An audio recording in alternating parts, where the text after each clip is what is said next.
Hello guys, मैं आपका भाई दोस्त educator of economics love Kaushik स्वागत करता हूं आपका कॉमर्स वाला में।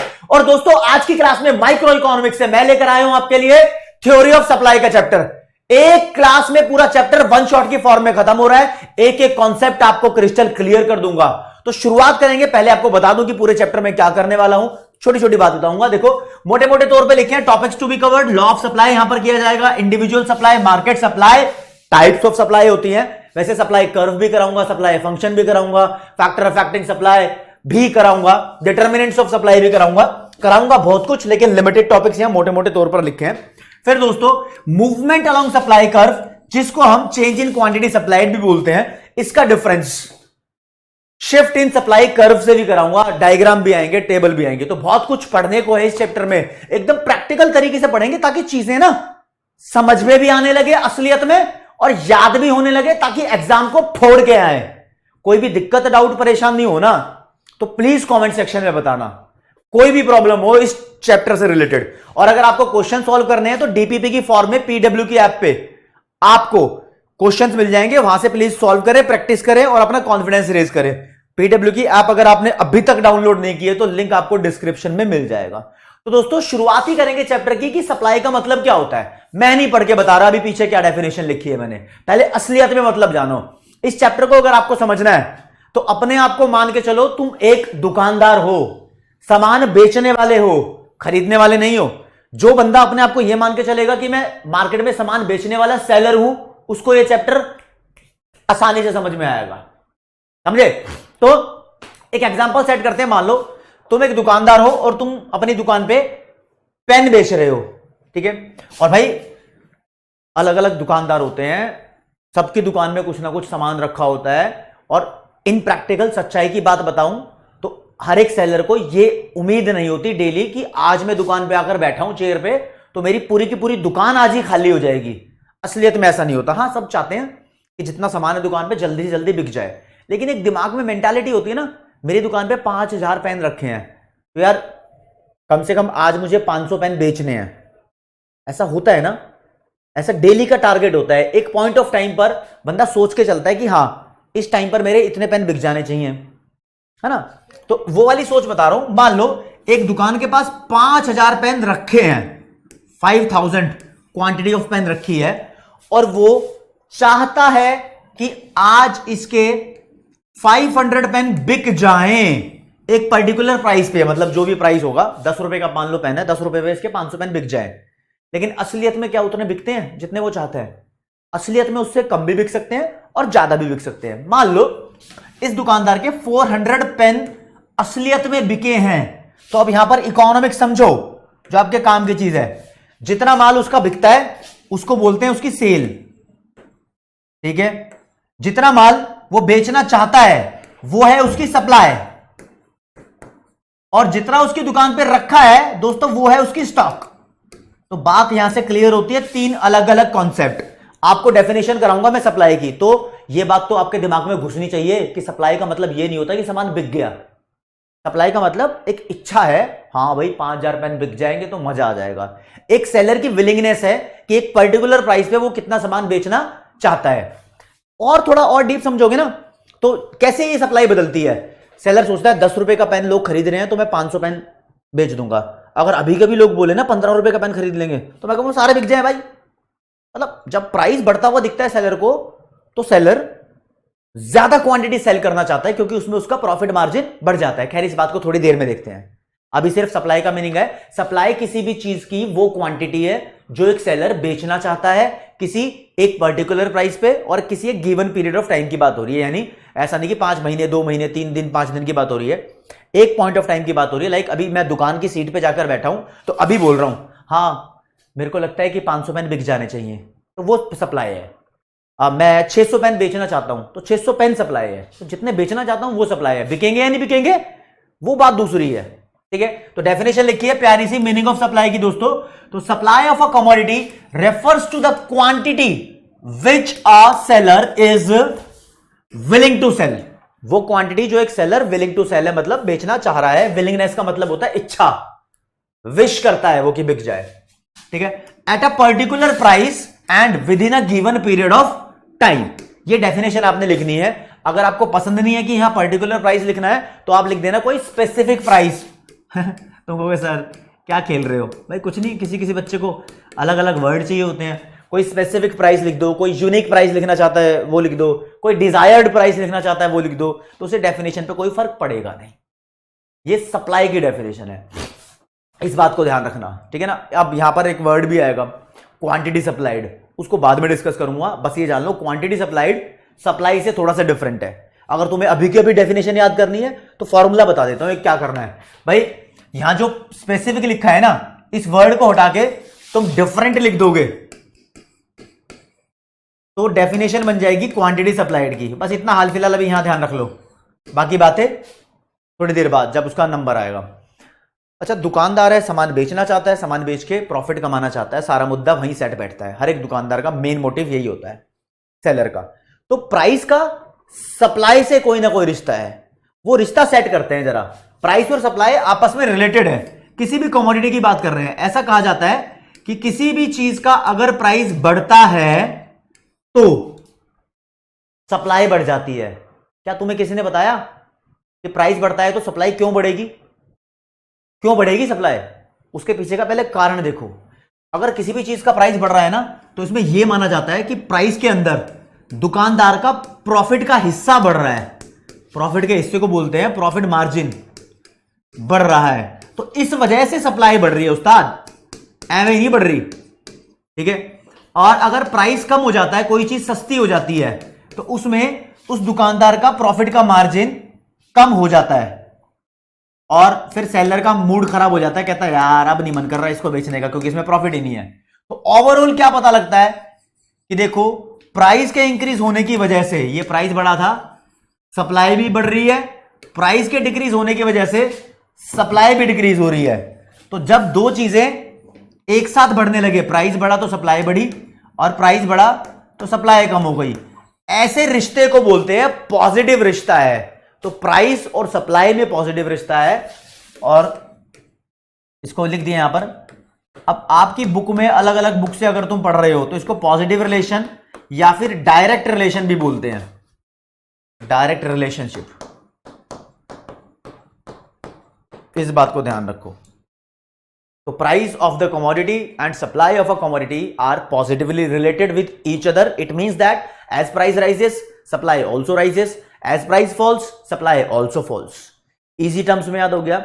एक बार नंबर गेम खेल लेते हैं। नंबर से अगर तुम्हें बोले नहीं नहीं ये बात मुझे कोई टेबल बना के दिखाओ, तो टेबल कोई रटनी नहीं है, रट्टा फट्टा नहीं लगाना, अपनी इमेजिनेशन के साथ कोई भी टेबल बना दो इस रिश्ते को दिखाने के लिए। कैसे बन रही है? यहां टेबल बना रहा हूं, मान लो इधर मैंने लिखा प्राइस किसी भी कमोडिटी का इन रुपीज, साफ सुथरा इन रुपीज, और इधर सप्लाई की क्वांटिटी लिख रहा हूं, तो क्वांटिटी सप्लाइड मैंने वर्ड यूज किया है, जस्टिफाई भी कर दूंगा इन यूनिट्स, लेकिन नंबर आएगा इसका जस्टिफाई करने का, ठीक है जी। तो अपनी मर्जी से कोई भी प्राइस लेट कर लेता हूं, पेन का कलर चेंज करके, मतलब प्राइस पहले किसी चीज का 10 था, फिर उसका 20 हुआ, फिर 30 हुआ, तो सेलर का मन है कि अगर 10 रुपए प्राइस है तो मैं उसको 100 यूनिट बेचना चाहता हूं। अगर प्राइस मुझे डबल लग रहा है तो मैं उसको 250 यूनिट बेचना चाहता हूं। ये कोई फॉर्मूला नहीं है, कोई 2500 यूनिट बेचना चाहेगा, कोई 100 से 101 यूनिट बेचना चाहेगा। बस ये है, ये दिखाना है कि प्राइस बढ़ता है तो सेलर ज्यादा सामान बेचना चाहता है, और प्राइस बढ़ा तो सेलर और ज्यादा बेचना चाह रहा है। अब तुम कहोगे सर प्राइस बढ़ रहा है, दुकानदार तो सामान बेचना चाह रहा है, लेकिन लॉ ऑफ डिमांड का क्या, कंज्यूमर तो नहीं खरीदेगा ना ऐसे में। ये पॉइंट अगर तुम्हारे दिमाग में आ रहा है तो तुम स्मार्ट स्टूडेंट हो। प्राइस बढ़ रहा है तो दुकानदार बेचना ज्यादा चाह रहा है, लेकिन उसका क्या सामान असलियत में बिक जाएगा, वो बात दूसरी है। इन दोनों का मिलाप, जब प्राइस बढ़ता है तो यार लोग डिमांड कम करते हैं, लेकिन दुकानदार ज्यादा सामान बेचता है, तो सप्लाई और डिमांड में भिड़ंत होती है। ये यूनिट 4 यानी price determination forms of market, market वाले चैप्टर में दोनों को मिला के देखेंगे, वहां पर तुम्हें पता लगेगा असलियत में क्या होता है। अभी सिर्फ एक पॉइंट ऑफ व्यू पढ़ना है, वो भी सेलर का पॉइंट ऑफ व्यू पढ़ना है, बस दिमाग रखना, ठीक है। सेलर क्या सोचता है, असलियत में ऐसा होता ही नहीं होता, वो बात दूसरी है, सिर्फ उसकी सोच है। तो ये प्राइस और सप्लाई में पॉजिटिव रिलेशन दिखा रहा है। आपका मन कर रहा है तो आप ये दिखा सकते हो, प्राइस किसी चीज का 10 से 5 से 2 हो गया, तो दुकानदार इसकी क्वांटिटी जो है बेचने की, सप्लाई, वो इच्छा कम कर देगा। पहले 100 थी, फिर 50 है, फिर 10 यूनिट कर देगा। तो यहां से ये भी पता लग रहा है कि प्राइस जैसे जैसे कम होता गया, 10 5 2, सप्लाई भी कम होती गई, 100 50 10, तो प्राइस के साथ साथ चलती है सप्लाई। ठीक है दोस्तों, अब यहां पर कॉन्सेप्ट आएगा लॉ ऑफ सप्लाई क्या होता है। लॉ ऑफ सप्लाई, लॉ का मतलब कानून है, और कानून हमेशा सच के प्रतीत होते हैं, कुछ फैक्ट बता रहे होते हैं। तो प्राइस और सप्लाई के बीच में ये पॉजिटिव रिलेशन दिखाई देता है, इस पॉजिटिव रिलेशन को ही बोलते हैं लॉ ऑफ सप्लाई। बस इसमें कुछ प्रिकॉशन रखने की जरूरत है। अब अगर किसी से पूछेंगे ना, दुकानदार से, यार इसका प्राइस बढ़ गया है, क्या तूने सप्लाई बढ़ाई? तो दुकानदार बोलेगा हाँ प्राइस बढ़ता है तो मैं सप्लाई बढ़ाऊंगा, लेकिन क्या हुआ इस बार, फसल थी ना, फसल पूरी खराब हो गई क्योंकि वहां पर फ्लड आ गई थी, तो मैं इस चीज की सप्लाई बढ़ा नहीं पाया। तो कुछ एक्सेप्शन होते हैं, यानी प्राइस का सप्लाई का पॉजिटिव रिलेशन तो होता है, लेकिन हम कुछ बातों को ध्यान रखते नहीं है यहां पर। जैसे कि मान लो कहीं डिजास्टर आ जाए, या फिर काफी सारे फैक्टर्स हैं ऐसे, आइए बताता हूं, काफी सारे ऐसे और फैक्टर्स हैं जो सप्लाई को बदल देते हैं प्राइस के अलावा। गवर्नमेंट का टैक्स भी उसमें बदल देता है सप्लाई को, कुछ कुछ बदलता रहता है, तो सप्लाई और बदलती रहती है। उसमें से प्राइस एक अकेला फैक्टर है। तो हम ऐसा बोलते हैं प्राइस के बढ़ने पे सप्लाई बढ़ती है, प्राइस के कम होने पे सप्लाई कम होती है, अगर फालतू के दूसरे फैक्टर्स कांस्टेंट रहे तो। जैसे कि मान लो कहीं सुनामी ना आए, कहीं फ्लड ना आए, तो ये रिलेशन ट्रू होता है। हाँ बिल्कुल ठीक बात है, ट्रू होता है, बस इसको ही बोलते हैं लॉ ऑफ सप्लाई। तो आगे आपके सामने लॉ ऑफ सप्लाई है। लॉ ऑफ सप्लाई में यह बात कही जाती है कि प्राइस बढ़ेगा तो सप्लाई बढ़ेगी, प्राइस कम होगा तो सप्लाई कम होगी, दोनों के बीच में डायरेक्ट रिलेशन है। If other things remaining constant या other factors are held constant, ये लाइन लिखोगे तब लॉ ऑफ सप्लाई माना जाएगा आपका। If other factors are held constant then there is positive relation between price of on good and its supply. ये line लिखनी है। अगर आपको इतनी बड़ी लाइन पसंद नहीं है लिखना, तो आप लिख सकते हो इसकी जगह सेटेरिस पैरिबस। बस इसको भी ध्यान रखना, सेटेरिस पैरिबस का मतलब यही होता है, if other things remaining constant. इसको लॉ ऑफ डिमांड में भी यूज कर सकते थे, कोई दिक्कत वाली बात नहीं है। तो if other things constant, other factors are constant, if other factors are held constant. ठीक है ना, करेक्ट कर देता हूं उस्ताद, फैक्टर्स। ठीक है ना, इस बात को लिखना। ओके जी, फिर लॉ ऑफ सप्लाई का एक बार मैं आपको डायग्राम भी प्रिपेयर करके दिखा सकता हूं। ये मान लो टेबल आ गई, table of law of supply की बात कर रहे हैं, table of law of supply. तो यार कुछ भी टेबल बना दो जिसमें प्राइस बढ़ रहा हो तो उसके साथ सप्लाई बढ़ रही हो।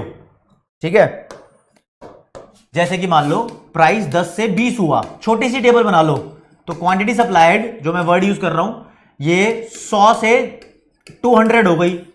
लॉ ऑफ सप्लाई की टेबल है। आपका मन कर रहा है कुछ और बनाने का, प्राइस 10 से 5 हुआ तो सप्लाई यहां पर 100 से 50 हो गई, 40 हो गई, 30 हो गई, 20 हो गई, जो मन कर रहा है वो बना लो। ये दोनों टेबल लॉ ऑफ सप्लाई की है।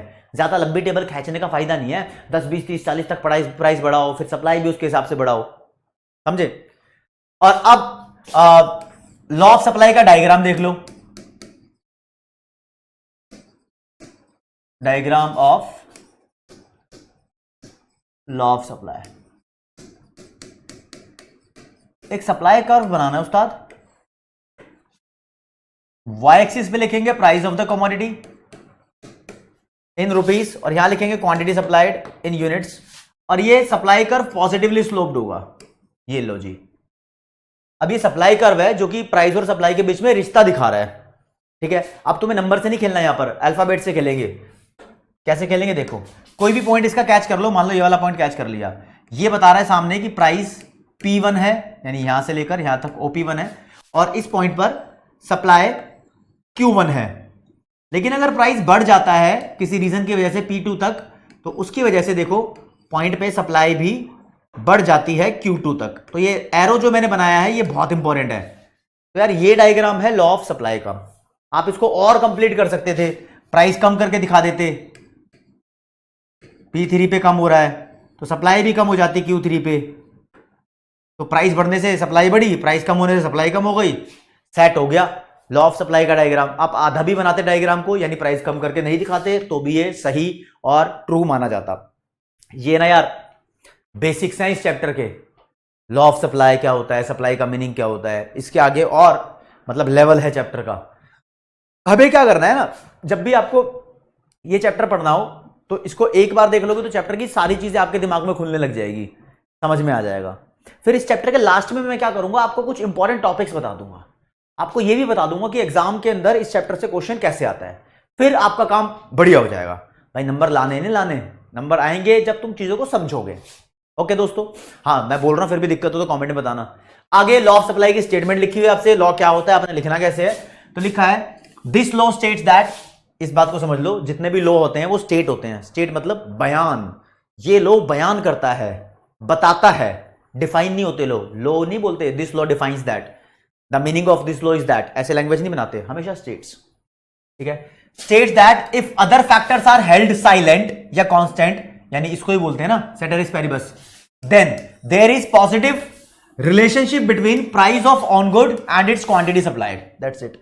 इसका मतलब क्या है, it means that as price rises supply rises, as price fall supply falls. Easy language में स्टेटमेंट भी लिख दी लॉ ऑफ सप्लाई की, और आपको टेबल डायग्राम दोनों बता दिया।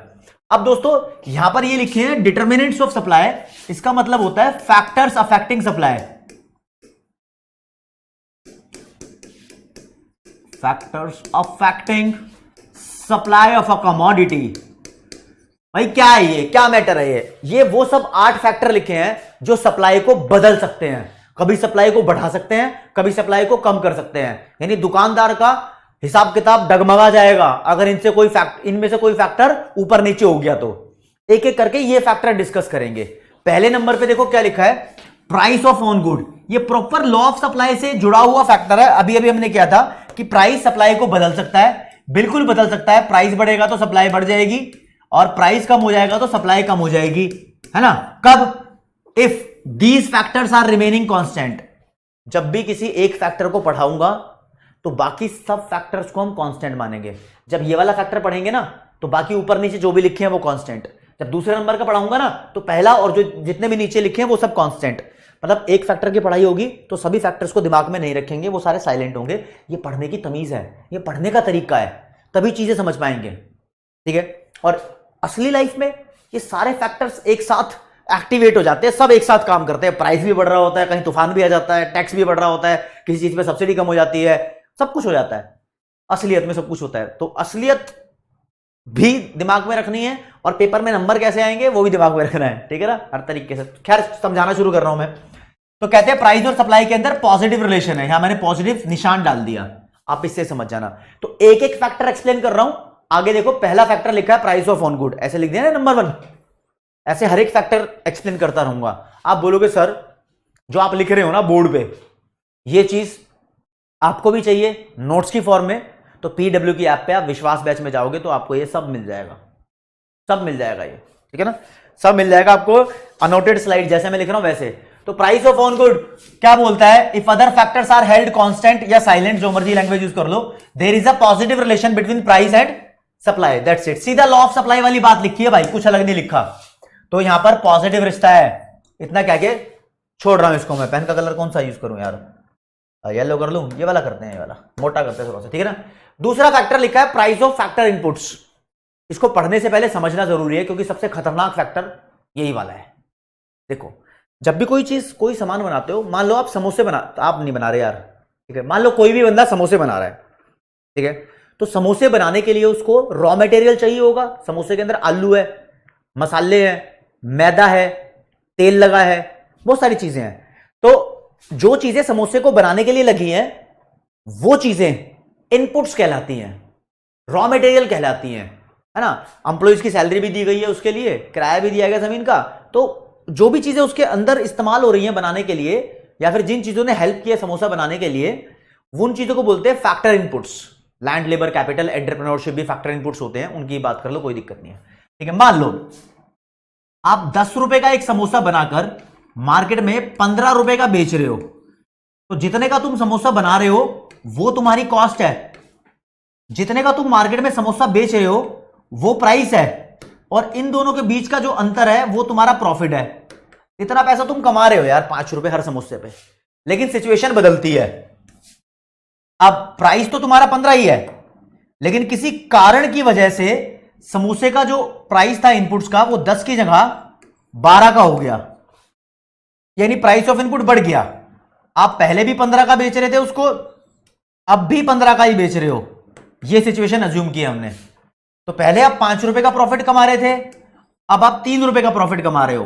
तो मूड बदल जाता है सेलर का, जितना सामान वो पहले बेचना चाहता था अब उतना सामान नहीं बेचना चाहेगा, क्योंकि ये प्राइस ऑफ इनपुट बढ़ गया है। अब वो सप्लाई को पहले से कम कर देगा। कितनी कम कर देगा वो बात अलग है, वो तो इलास्टिसिटी ऑफ सप्लाई वाले चैप्टर में बताते हैं, ठीक है। यहां पर इतना ही जानना है, जैसी प्राइस ऑफ इनपुट बढ़ा तो सेलर का प्रॉफिट मार्जिन कम हो जाता है। क्यों? क्योंकि भाई उसकी कॉस्ट बढ़ गई ना, पहले 10 का बना रहा था 12 का बना रहा है, तो उसका प्रॉफिट ही कम हो गया। तो सीरीज क्या बनती है यहां पर जो चेंजेस की है, ऐसे बोलते हैं, देखो जैसे ही प्राइस ऑफ इनपुट्स, ऐसे लिख रहा हूं, पी का मतलब प्राइस और फिर इनपुट्स नीचे लिख दिया, बढ़ता है, सेलर की प्रोडक्शन कॉस्ट बढ़ जाती है। प्रोडक्शन मैंने शॉर्ट में ऐसे लिख दिया, प्रोडक्शन कॉस्ट बढ़ जाती है, मतलब उसका प्रॉफिट का हिस्सा कम हो जाता है। प्रॉफिट मार्जिन, मार्जिन मतलब जो भी सामान पे उसको बच रहा है कम हो जाता है। तो भाई इस वजह से वो प्राइस बढ़ी तो उसने सप्लाई कम कर दी, तो उल्टा रिश्ता बन जाता है प्राइस ऑफ इनपुट्स और सप्लाई के बीच में। ये प्राइस ऑफ द कमोडिटी नहीं है, प्राइस ऑफ इनपुट्स है। इस बात को समझना ही होगा आपको। जब आपके एम्प्लॉइज, आप किसी दुकान के मालिक हो, आपके एम्प्लॉइज आपसे ज्यादा सैलरी मांग रहे होंगे, आप अपने एम्प्लॉइज को ज्यादा सैलरी दोगे, तो भाई आपको जो सामान आप बेच रहे हो उसका रेट बढ़ाना होता है, लेकिन आप नहीं बढ़ा पा रहे। हम उस सिचुएशन की बात कर रहे हैं कि पहले भी 15 का समोसा बेच रहे थे, अब भी 15 का ही समोसा बेच रहे हो। तो पहले तुम 5 रुपए प्रॉफिट कमा रहे थे हर समोसे पे, अब 3 रुपए प्रॉफिट कमा रहे हो, तो आपका मूड खराब हो जाएगा, सप्लाई कम हो जाएगी। और उसके पीछे के कारण ये है, जो बच्चा ये कारण जानता है उसके पूरे नंबर आते हैं। तो जो बच्चा ये कारण नहीं जानता वो थोड़ा अपने मार्क्स से कॉम्प्रोमाइज करता है। और आपको एक बार में समझ नहीं आ रहा तो रिपीट कर सकते हो इसको, मतलब दोबारा देख सकते हो, कोई दिक्कत वाली बात थोड़ी है। आगे बढ़ते हैं जी। लिखा क्या हमने, प्राइस ऑफ फैक्टर इनपुट्स या सिर्फ प्राइस ऑफ इनपुट इस फैक्टर को लिख सकते हो। एक्सप्लेनेशन में देखो, there is a negative relationship, negative relation है, अगर प्राइस ऑफ इनपुट बढ़ता है तो सप्लाई कम हो जाती है, between price of factor inputs and quantity supplied में नेगेटिव रिश्ता हो गया, ठीक है। यानी प्राइस ऑफ इनपुट अगर बढ़ा तो supply come, price of input अगर कम हो गया तो सप्लाई ज्यादा, कुल मिला के नेगेटिव रिलेशन। निशान भी बना दिया नेगेटिव का, ठीक है ना।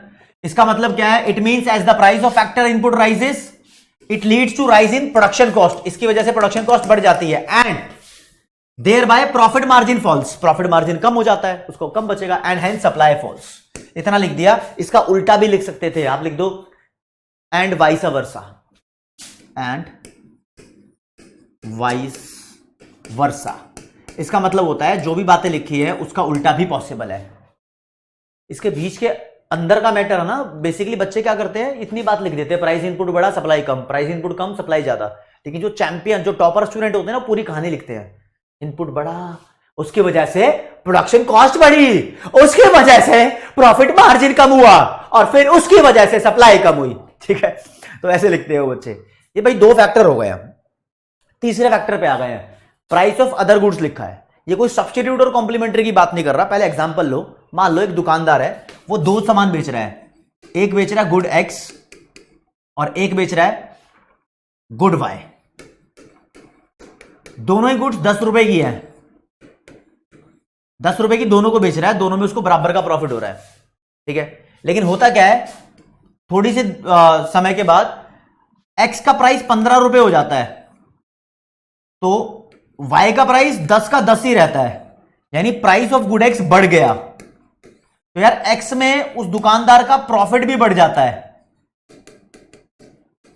क्योंकि प्राइस बढ़ा है तो इसके अंदर कहीं ना कहीं उसका छिपा हुआ प्रॉफिट होता है। हम ये मान के चलते हैं, असम्पशन है हमारी, ये ध्यान रखना, ठीक है। और असलियत में भी ऐसा होता है, जब चीजें महंगी होती है ना। देख मैं एक बात बताता हूं आपको, मैं एक दुकानदार के पास गया, अपने बचपन की कहानी आपसे शेयर कर रहा हूं। दुकानदार के पास गया, मैंने बोला भैया पेप्सी दे दो, और भैया ने बोला अरे पेप्सी का करेगा लेके भाई, कोक ले ले, कोक, पेप्सी तो नकली आ रही है। मैंने कहा अच्छा कोक दे दो भैया। अब उस टाइम क्या था ना, कांच की बोतल आती थी, पेप्सी 10 रुपए की थी, ठीक है, और कोका कोला उस टाइम 12 रुपए की थी कुछ समय के लिए। तो उन्होंने मेरे को कोक बेच दी, क्यों, मैं घर ले गया और मैंने बताया, मैंने कहा कोका कोला लेकर आया हूं, पेप्सी तो नकली आ रही है। अब फिर घर वालों ने मुझे समझाया, मेरे भाई ने समझाया, छोटा सा ही था मैं स्कूल में, तब इकोनॉमिक्स नहीं थी मेरे पास। उसने बताया बेटा ऐसा कुछ नहीं है, पेप्सी असली आ रही है, ठीक है, कोई दिक्कत वाली बात नहीं है। लेकिन दुकानदार को कोका कोला बेचने पे ज्यादा प्रॉफिट हो रहा है, इसलिए ये दुकानदार कोका कोला पे ज्यादा फोकस कर रहा है, समझे? तो इसलिए इस दुकानदार ने कोका कोला पे ध्यान दिया, समझे? तो यार यहां पर जब पेप्सी का प्राइस सेम था, कोका कोला का रेट बढ़ गया, तो दुकानदार को कोका कोला में प्रॉफिट ज्यादा हुआ, तो उसने इसको बेचना ज्यादा शुरू किया। तो ऐसे ही होता है, एक दुकानदार जब दो चीजें या दो से ज्यादा चीजें बेचता है, तो जिस चीज का प्राइस बढ़ता है उस चीज की सप्लाई दुकानदार बढ़ाता है, और दूसरी चीज की सप्लाई को नहीं बढ़ाता बल्कि कम कर देता है। उसका मन दिल कहां लगेगा? अगर तुम पेप्सी और कोक बेच रहे हो तो जिस चीज में आपको ज्यादा प्रॉफिट हो रहा है उसको देने पे ज्यादा ध्यान दोगे, नहीं मानेगा ग्राहक तो दोगे ही फिर पेप्सी, नहीं? ऐसा ही होता है असलियत में। तो भाई यहां पर मान लो दो गुड्स एक्स और वाई दुकानदार बेच रहा है, तो भाई अगर वाई का प्राइस बढ़ जाएगा, मान लो इसका ही बढ़ गया इस बार प्राइस, तो वाई को बेचने में दुकानदार का प्रॉफिट ज्यादा होगा, तो वाई की ही सप्लाई वो ज्यादा करेगा, एक्स की सप्लाई ऑफ गुड एक्स पहले से कम कर देगा। अगर वाई का प्राइस कम हो गया तो दुकानदार को वाई बेचने में कम फायदा होगा, और मान लो एक्स के प्राइस में कोई बदलाव नहीं आया होगा, तब भी एक्स की सप्लाई वो ज्यादा कर देगा, ठीक है ना? तो यार इन दोनों में फिर से नेगेटिव रिश्ता हो गया, लेकिन दोनों चीजें कौन है यहां पर? प्राइस किसी और का, सप्लाई किसी और की। एक दुकानदार जरूरी थोड़ी है कि एक ही सामान बेच रहा होगा, यार एक से ज्यादा भी तो बेच सकता है, उस केस की बात हो रही है, ठीक है? अच्छा, या तो पेप्सी और कोक मैंने सब्स्टिट्यूट गुड लगा दी थी, आप कुछ और एग्जांपल भी ले सकते हो। एक बंदा पेन और पेप्सी बेचता है, तो जिस चीज में उसको ज्यादा प्रॉफिट हो रहा होगा उस चीज को ज्यादा बेचेगा, ये भी तो होता है। पेन में ज्यादा प्रॉफिट हो रहा है तो पेन बेचेगा, पेप्सी में ज्यादा प्रॉफिट होगा तो पेप्सी बेचेगा, इस बात को समझो, ठीक है? तो there is a negative relation between price of good 1 and supply of good 2। दो गुड्स है ना, एक्सप्लेनेशन क्या लिखी है उसको ऑब्जर्व कर लो। लिखा है there is negative relationship between price of good 1 and supply of good 2। 1 2 लिख दिया मैंने, गुड 1 गुड 2, आप गुड एक्स गुड वाई भी लिख सकते हो, कोई दिक्कत नहीं है। इसका मतलब क्या है? It means price of good 1 rises, supply of good 2 falls and vice versa, ये भी पॉसिबल है। दैट्स इट, ये समझा भी रखा है और क्रिस्टल क्लियर भी हो गया होगा। अब देखो, मैंने सप्लाई को अफेक्ट करने वाले 3 फैक्टर करा दिए आपको। पहला, प्राइस ऑफ गुड इटसेल्फ, यानी खुद गुड का प्राइस। दूसरा, प्राइस ऑफ इनपुट्स, ये कुछ और प्राइस था। तीसरा, प्राइस ऑफ अदर गुड्स। तीनों प्राइस थे लेकिन अलग अलग थे। चौथे नंबर पे दोस्तों आपके सामने पेश किया जाता है प्रोडक्शन टेक्नोलॉजी। अब देखो, प्रोडक्शन, जो सामान की मैन्युफैक्चरिंग हो रही है उसको कहते हैं। प्रोडक्शन में जो तुम टेक्नोलॉजी यूज कर रहे हो उसको दो पार्ट में यहां पर क्लासिफाई कर सकते हैं। एक टेक्नोलॉजी ऐसी है जो तुम्हारा खर्चा ज्यादा करवा रही है, नुकसान हो रहा है, प्रॉफिट नहीं हो रहा, ठीक है? और एक टेक्नोलॉजी ऐसी होती है जो कॉस्ट सेविंग टेक्नोलॉजी होती है, मतलब आपका ज्यादा खर्चा नहीं करवा रही। इस टेक्नोलॉजी को बोलते हैं एफिशिएंट टेक्निक। तो जो एफिशिएंट टेक्निक होती है ना दोस्तों, इसमें प्रॉफिट ज्यादा होता है। प्रॉफिट ज्यादा होता है तो सप्लाई ज्यादा होती है। अगर आप इनएफिशिएंट टेक्निक यूज कर रहे हो, कोई पुरानी जिसमें वेस्टेज ज्यादा हो रही है, ये वेस्टेज करा रही है, ऐसी मशीन लगा दी जो खराब होती रहती है बार बार, ठीक है, ये वेस्टेजेस करा रही है, तो ऐसे में सप्लाई कम करता है सेलर, उसको बेचारे को नुकसान होता जाता है। तो प्रोडक्शन टेक्नोलॉजी में ऐसा कहा जाता है, टेक्निक जितनी बढ़िया सप्लाई उतनी ज्यादा, टेक्निक जितनी घटिया मतलब जितना नुकसान करा रही है सप्लाई उतनी कम। तो फिर से यहां पर पॉजिटिव रिलेशन बोला जाता है प्राइस और टेक्नोलॉजी और सप्लाई के बीच में। और लिखी है लाइन में आपको पढ़वा देता हूं हरे रंग से। Change in production technology factor है, लिखा है एफिशिएंट और कॉस्ट सेविंग टेक्नोलॉजी, एफिशिएंट बोलो या कॉस्ट सेविंग टेक्नोलॉजी बोलो, of production leads to decrease in cost of production. Cost of production इससे कम हो जाती है ना, खर्चा बचता है, ठीक है, and thereby profit margin rises, और इसी की वजह से प्रॉफिट बढ़ जाता है, तो सप्लाई इंक्रीज। और इनएफिशिएंट टेक्नोलॉजी के केस में लीड्स टू आ, ये टोआ नहीं लिखा, टू अलग है आ अलग है, डिक्रीज इन सप्लाई, मतलब उल्टा भी पॉसिबल है। इसके अंदर बीच के रीजन एक्सप्लेन नहीं किए, कर भी सकते हो और इतने में भी काम छोड़ सकते हो, कोई दिक्कत नहीं है। 4 फैक्टर हो गए। 5वें नंबर पे आते हैं जी, चेंज इन गवर्नमेंट पॉलिसी या गवर्नमेंट पॉलिसी चेंजेस। सरकार के हाथ में बेसिकली 2 चीजें होती है, ठीक है। पहली बात कर लेते हैं टैक्स की। सरकार टैक्स लगाती है जो भी हम सामान बनाते हैं उस पर, टैक्स ऑन प्रोडक्शन, और उस्ताद इसी टैक्स को बोलते हैं एक्साइज ड्यूटी। एक्साइज ड्यूटी, अब जो भी सामान बनाते हैं उसके प्रोडक्शन पे गवर्नमेंट टैक्स वसूल करती है। अब गवर्नमेंट एक्साइज ड्यूटी का असली पर्पस बताऊं तो, अगर ऐसा हम सामान बना रहे हैं जो एनवायरनमेंट के लिए सही है, इको फ्रेंडली है, लोगों को फायदा देगा, तो गवर्नमेंट उस पर एक्साइज ड्यूटी कभी कभी नहीं लगाती, कभी कभी बहुत कम लगाती है। अगर हम ऐसा सामान बना रहे हैं जो इन्वायरमेंट को, लोगों को नुकसान पहुंचाता है, सिगरेट, बीड़ी, सुट्टा, शराब, तंबाकू, तो इन चीजों पर गवर्नमेंट ज्यादा एक्साइज ड्यूटी लगाती है। ठीक है, बोलती है ज्यादा टैक्स देना पड़ेगा आपको, ताकि ये लोग इसके प्रोडक्शन को कंट्रोल्ड मैनर में करें। असलियत में ऐसा होता है? आपको बताना पड़ेगा, कमेंट सेक्शन में मुझे बताओ कि असलियत में एक्साइज ड्यूटी बढ़ाने से क्या शराब का प्रोडक्शन कम हो रहा है? देख रहे होंगे आसपास यार, तुम भी समझ रहे हो। तो अगर सरकार, पेन का कलर करते हैं व्हाइट इस बार, टैक्स की बात करते हैं, अगर गवर्नमेंट टैक्स बढ़ा देती है तो दुकानदारों की प्रोडक्शन कॉस्ट बढ़ जाती है और दुकानदारों को प्रॉफिट पे अब कम पैसे बचते हैं, प्रॉफिट मार्जिन कम हो जाता है, तो यार वो सप्लाई कम कर देते हैं। लेकिन अगर सरकार टैक्स कम कर देती है तो जो प्रोडक्शन करने वाले होते हैं ना, मैन्युफैक्चरर, वो कहते हैं आहा टैक्स कम हो गया, अब सरकार को टैक्स के तौर पे पैसे कम देने पड़ेंगे, तो हमारे पास पैसे ज्यादा बचेंगे, तो प्रोडक्शन कॉस्ट कम हो जाती है, प्रॉफिट बढ़ जाता है, इस वजह से सप्लाई बढ़ जाती है। तो यहां पर लिंक ये बनता है, टैक्स कम हुआ तो सप्लाई बढ़ गई, टैक्स ज्यादा हुआ तो सप्लाई कम हो गई। तो टैक्स और सप्लाई के बीच में होता है उल्टा रिश्ता, नेगेटिव रिलेशन। दूसरी तरफ सरकारी पॉलिसी का एक हिस्सा सब्सिडीज भी है। गवर्नमेंट कंपनीज को सब्सिडीज भी देती है, basically remote area, backward area में, गांव वाले एरिया में ज्यादा दी जाती है उसको डेवलप करने के लिए। लेकिन कभी कभी ये भी देखा जाता है जो सामान कंपनी बना रही है उस पर टैक्स ना लगा के बल्कि इतना अच्छा सामान बना रही है कि उसको सब्सिडीज दी जाए। एग्जाम्पल तो मैं दूंगा नहीं आपको, अगर आपको कुछ पता है तो कमेंट सेक्शन में बता सकते हो, इससे मुझे पता लगेगा कि आप कितना पढ़ रहे हो। मुझे बताओ कौन सी चीज पर सब्सिडीज मिल रही है? सब्सिडीज फैक्ट्री को दी जाती है, दुकानदार को दी जाती है, मतलब जो सामान बना रहा है उसको मिलती है। अगर गवर्नमेंट कह रही है कि हम सब्सिडीज बढ़ा रहे हैं तो फर्म की प्रोडक्शन कॉस्ट कम हो जाती है, प्रॉफिट मार्जिन बढ़ता है, तो वो सप्लाई भी बढ़ा देते हैं। अगर फर्म सब्सिडीज को कम कर रही है तो सप्लाई भी कम हो जाती है, तो ऐसा बोलते हैं सब्सिडीज बढ़ेगी तो सप्लाई बढ़ जाएगी, सब्सिडीज कम हो गई तो सप्लाई कम हो गई। तो सब्सिडीज और सप्लाई में पॉजिटिव रिलेशन है, यानी डायरेक्ट रिलेशन है। तो ये दोनों पॉइंट्स आपको पता होने चाहिए, एक्सप्लेनेशन यहां लिखी हुई है। ठीक है, कौन से नंबर का फैक्टर था? 5वें नंबर का फैक्टर है ये। ठीक है, लिखा है increase in tax on production leads to increase in production cost and decrease in profit margin. Simple वही लैंग्वेज, जैसा बोल रहा हूं वही लैंग्वेज लिख रहा हूं।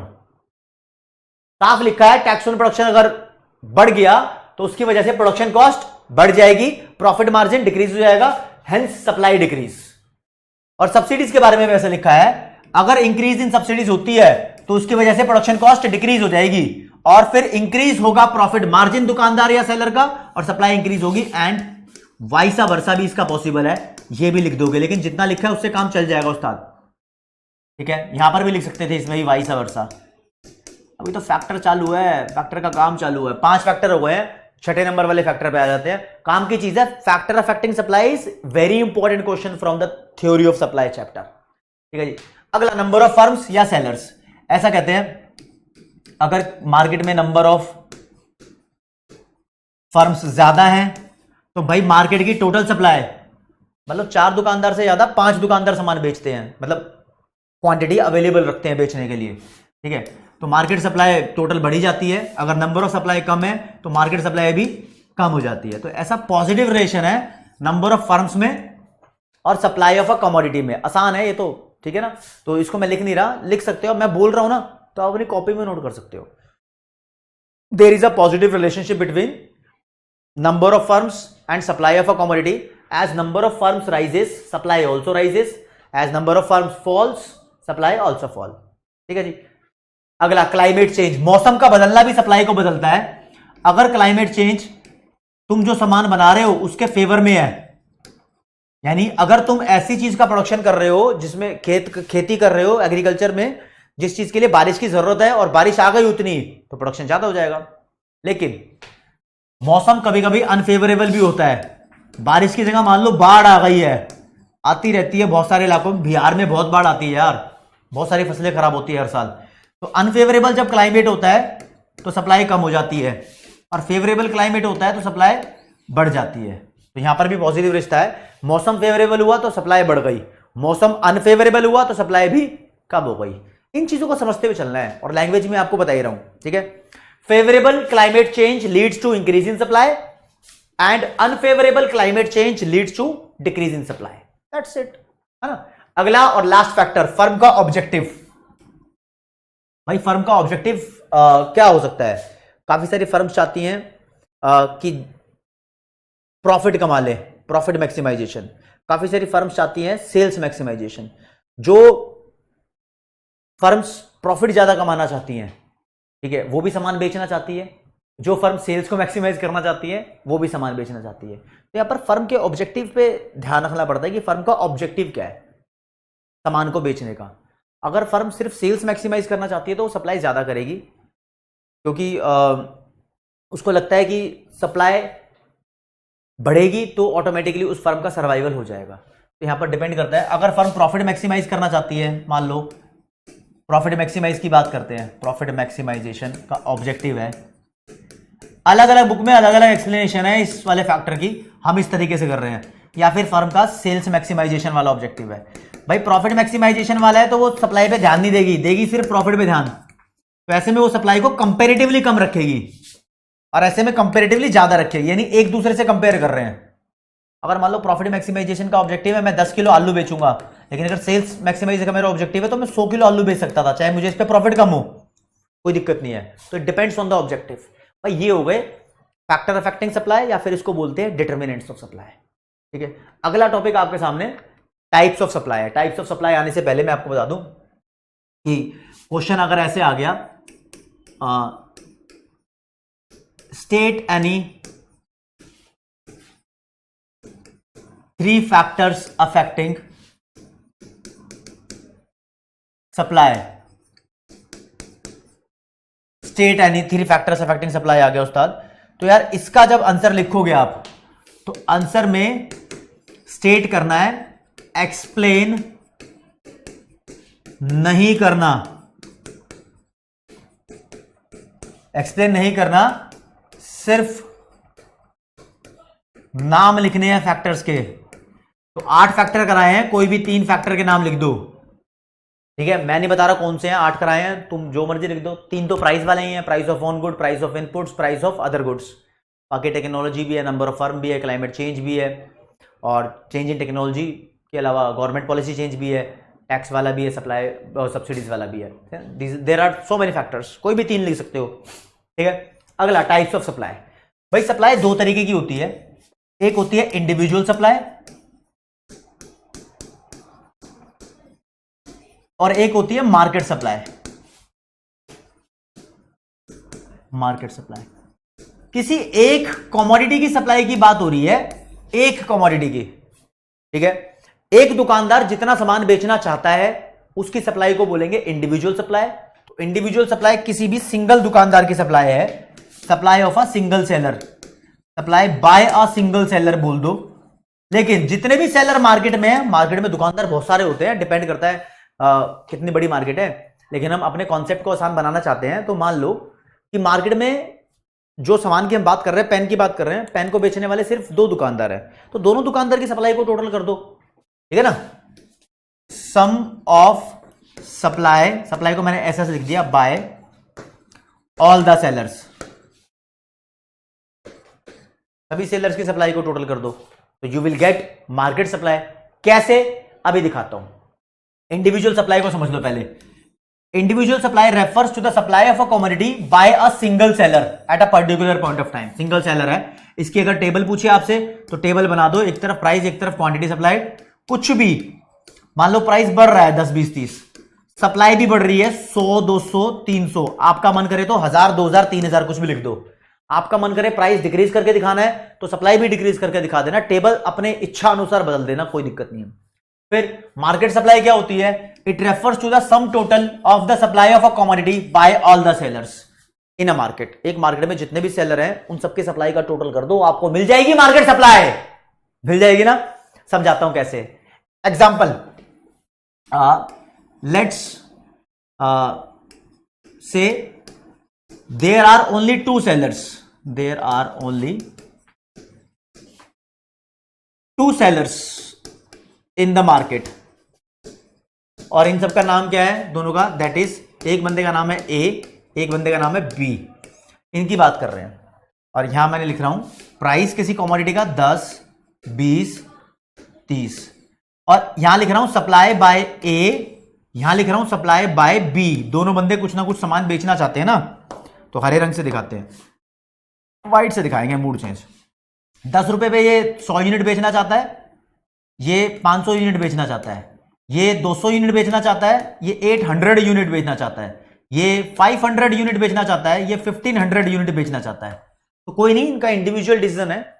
ये इंडिविजुअल सप्लाई है ए की, ये इंडिविजुअल सप्लाई है बी की, लेकिन दोनों की सप्लाई को टोटल कर दो, मार्केट सप्लाई आएगी। तो supply by A plus supply by B, ये होगी मार्केट सप्लाई इस कमोडिटी की। क्या होगी, ऐड करके निकाल लेते हैं।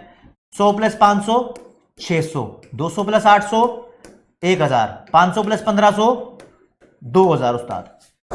ये मार्केट सप्लाई है, समझे। अब भाई 3 सेलर तुम अज्यूम करते तो तीनों की सप्लाई को टोटल करते, 4 सेलर अज्यूम करते तो चारों की सप्लाई को टोटल करते।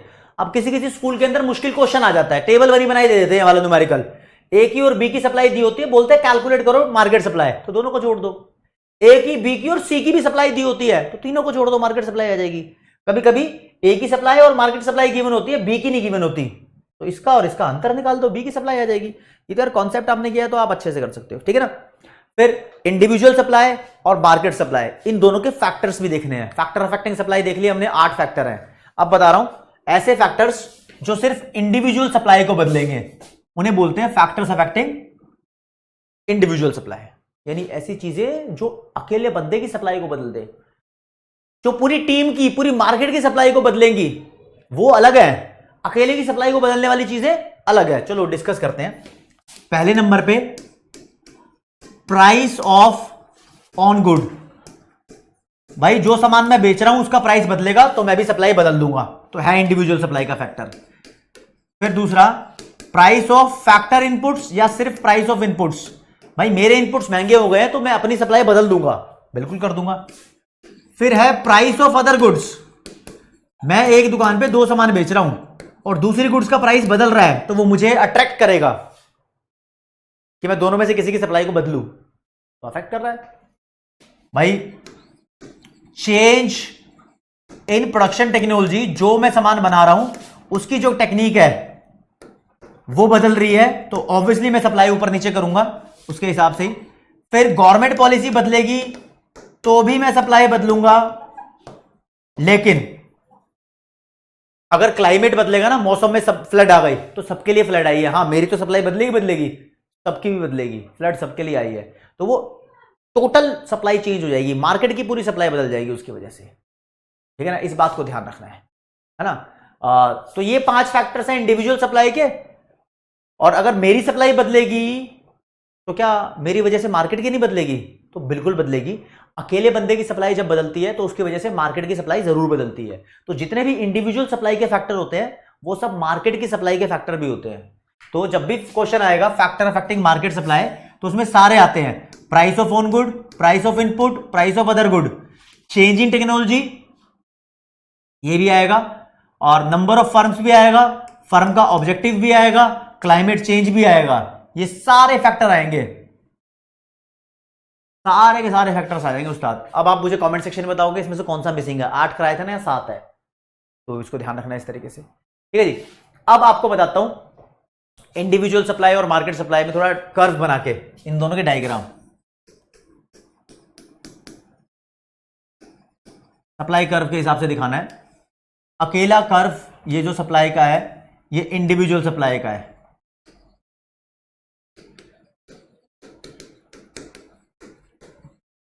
मान लो किसी एक बंदे का सप्लाई कर्व है, कौन है मैं नहीं जानता, इंडिविजुअल सप्लाई है, इसमें प्राइस मेंशन करना है कर दो, कोई नहीं रोक रहा, कोई भी पॉइंट ले लो, इस पे ये प्राइस है, नीचे ये क्वांटिटी है, कोई नहीं रोक रहा।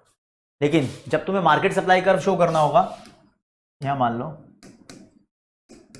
मार्केट सप्लाई कर्व, सप्लाई को मैं एसएस लिख रहा हूं, तो आपको बताना पड़ेगा कि मार्केट में मान लो सिर्फ 2 सेलर्स हैं, एक का नाम है ए, तो ये सप्लाई कर्व है उसका एस ए, एक का नाम है बी, तो ये सप्लाई कर्व है उसका एस बी।